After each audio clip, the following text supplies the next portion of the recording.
আমরা সকলেই জানি দক্ষ যজ্ঞের কথা। দক্ষ যজ্ঞের সময় সতী বিনা নিমন্ত্রণে যখন পিতা গৃহে আসতে চেয়েছিলেন তখন মহেশ্বর তাকে বাধা দেওয়ায় সতী তার দশমহাবিদ্যার রূপ দেখিয়েছিলেন তাকে।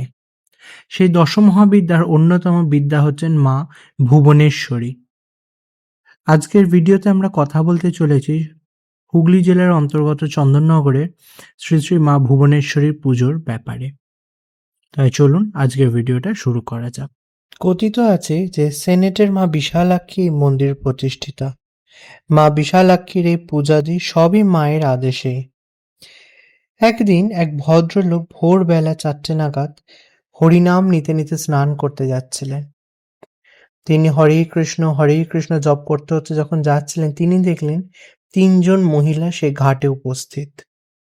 সেই 3জন মহিলা আর কেউই নয়, কিন্তু একজন হচ্ছেন মা বিশালাক্ষী ভুবনেশ্বরী, আর 2জন ছিলেন হচ্ছে জয়া এবং বিজয়া, মায়ের অত্যন্ত প্রিয় 2 সখী। ভদ্রলোক সেই স্থানে যেতে যেতেই যেন সেই 2 সখী কোথায় যেন নিমেষের মধ্যে মিশে গেলেন। সেই 2 সখী মিশে যাওয়ার ফলে সে ভদ্রলোক যেন আশ্চর্য হলেন এবং সেই ভদ্রমহিলাকে গিয়ে জিজ্ঞাসা করলেন যে, "আপনার সাথে যে 2জন ছিলেন তারা কোথায় গেলেন?" মা বিশালাক্ষী জানালেন, "তারাও এখানেই আছে।" মা বিশালাক্ষীর পরিচয় জানতে চাওয়ায় মা বিশালাক্ষী মৃদু হেসে সে ভদ্রলোককে জানালেন, "আমার সাথে চলুন, আমি সব জানাচ্ছি আপনাকে।" মায়ের কথা মতন তারা গঙ্গা ঘাটে নামতে থাকে এবং যখন তারা মাঝগঙ্গায় প্রায়, তখন মা জানালেন, "আমিই হচ্ছি সেই বিশালাক্ষী ভুবনেশ্বরী।" মায়ের সে কি রূপ! সেই দেখে ভদ্রলোক অত্যন্ত মুগ্ধ এবং মাকে জিজ্ঞাসা করলেন মায়ের সেবা কি করে করবেন উনি। মা জানালেন, এই চন্দননগরের এই এলাকা মায়ের অত্যন্ত পছন্দ হয়েছে এবং সেই সেনেটের বিশালাক্ষী মা ভুবনেশ্বরী এই স্থানে পুজো নিতে চান। মা ভুবনেশ্বরী জানালেন গঙ্গায় ডুব মেরে তার ঘট উদ্ধার করার কথা। মায়ের কথা মতন সে ভদ্রলোক গঙ্গায় ডুব মারলেন এবং উদ্ধার করলেন মায়ের ঘট। সেই ঘট গঙ্গা পাড়ে এনে প্রতিষ্ঠা করা হলো। আগেকার দিনে সেই হোগলা পাতার ঘরেই শুরু হলো মা বিশালাক্ষী ভুবনেশ্বরীর পুজো। বহুকাল সেই ঘটেতেই মায়ের পুজো চলতে থাকে। আবারও দেখা যাচ্ছে কিছু বছর পরে মায়েরই স্বপ্নাদেশে শুরু হলো এক নতুন পর্ব। মা বিশালাক্ষী জানালেন মায়ের আসল রূপ কি। মা জানালেন কারাই বা মায়ের সঙ্গী, কারাই বা পুজো হবেন মায়ের সঙ্গে। সেই স্বপ্ন মতন সেই এলাকার মানুষেরা কুমোরকে ডেকে আনলেন এবং শুরু হলো মা ভুবনেশ্বরীর মূর্তি নির্মাণের কাজ। সেই সময়তে আজকে যে মূর্তির আয়তন আমরা দেখতে পাচ্ছি হয়তো এতটা বড় ছিল না, ছোট্ট ছোট্ট মূর্তি দিয়ে পুজো শুরু হয়েছিল, কিন্তু মা সপরিবারে এখানে পুজো নিতে আসতেন। সেই থেকে শুরু হলো সেই হোগলা পাতার ঘরে মা ভুবনেশ্বরীর মূর্তি নির্মাণ করে পুজো শুরু। পরবর্তীকালে দেখা যাচ্ছে যে মায়ের স্বপ্নাদেশে মায়ের এই পূজার স্থান পরিবর্তিত হলো। মা স্বপ্নাদেশে জানান যে মায়ের এই স্থানে থাকতে কষ্ট হচ্ছে এবং মা এই স্থানে আর থাকতে চান না। মাকে যেন এখান থেকে সরিয়ে নিয়ে যাওয়া হয়। মায়ের আদেশ অনুসারে মায়ের এই পুজোর স্থান পাল্টানো হলো। মাকে সরিয়ে নিয়ে যাওয়া হলো ভুবনেশ্বরী তলায়। আজকে মায়ের নামের উপরই ভুবনেশ্বরী তলার নামকরণ।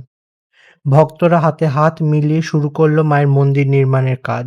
কেউ বা দিল সেই জমি, তো কেউ বা দিলেন সেই মন্দির নির্মাণের সম্পূর্ণ পুঁজি। সবাই মিলে এই কাজ সুসম্পূর্ণ করলো এবং এই স্থানেতেই মায়ের পূজাদি শুরু হলো। দেখা যাচ্ছে প্রায় 1.5 মাস ধরে চলছে এই ভুবনেশ্বরী পুজো।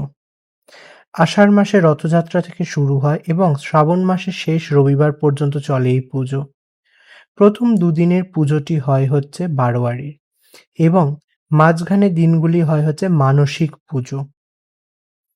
পূর্বে এই পুজো শুরু হতো হচ্ছে স্নানযাত্রার দিন থেকে, কিন্তু যেহেতু অম্বুবাচী পড়ে তার মাঝে, তাই জন্য অম্বুবাচী পড়ার ফলে এই পুজোর সময় পরিবর্তন করা হয় এবং শুরু হয় হচ্ছে রথযাত্রা থেকে।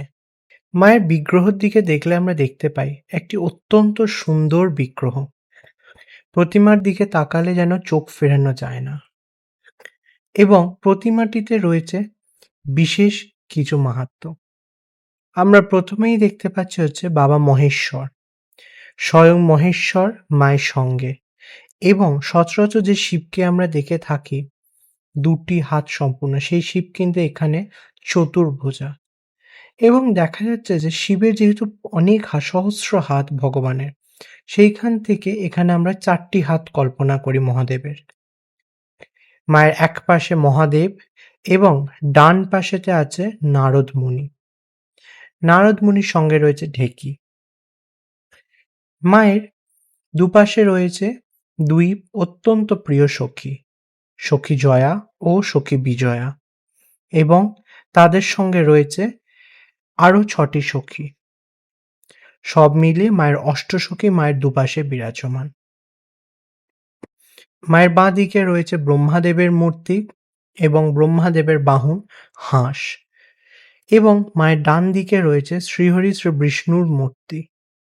সেই মূর্তির তলায় রয়েছে শ্রী বিষ্ণুর বাহন গরুর, এবং মূর্তির দুপাশে রয়েছে হচ্ছে মহাদেবের দুই চেলাচামুন্ডা নন্দী ও ভিরিঙ্গি। অবশেষে আমরা মায়ের সেই মাতৃরূপের বর্ণনা করতে চলেছি। মাও এখানে চতুর্ভুজা। মা এখানে একটি পায়ের উপর একটি পা তুলে বসে আছেন। মায়ের রূপ যেন অপরূপ। মায়ের দিকে তাকালে যেন চোখ ফেরানো যায় না, এবং সবচেয়ে বিশেষভাবে যেটি উল্লেখযোগ্য সেটা হচ্ছে মায়ের মুখমণ্ডল। মায়ের মুখমণ্ডলে সেই হাসি, সেই জ্যোতি এক অতুলনীয় স্বর্গীয় অনুভূতি দেয় মানুষকে।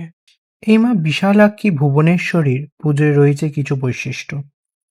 মায়ের ১.৫ মাস ধরে পূজাদি চলে এবং নিত্যদিন মাকে দেওয়া হয় নানান রকমের ভোগ।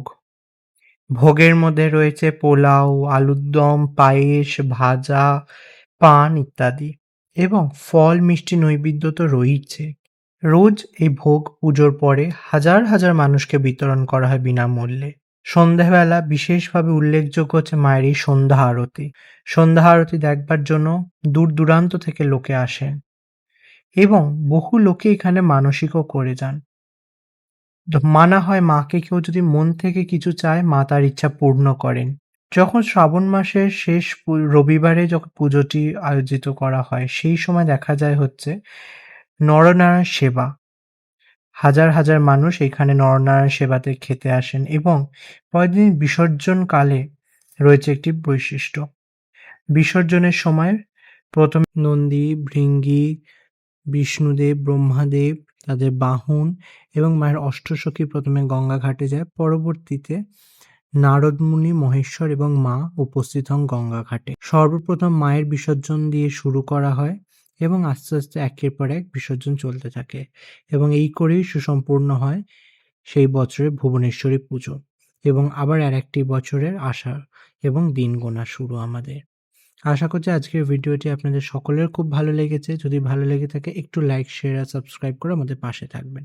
দেখা হচ্ছে খুব শিগগিরই আরেকটি নতুন ভিডিওতে।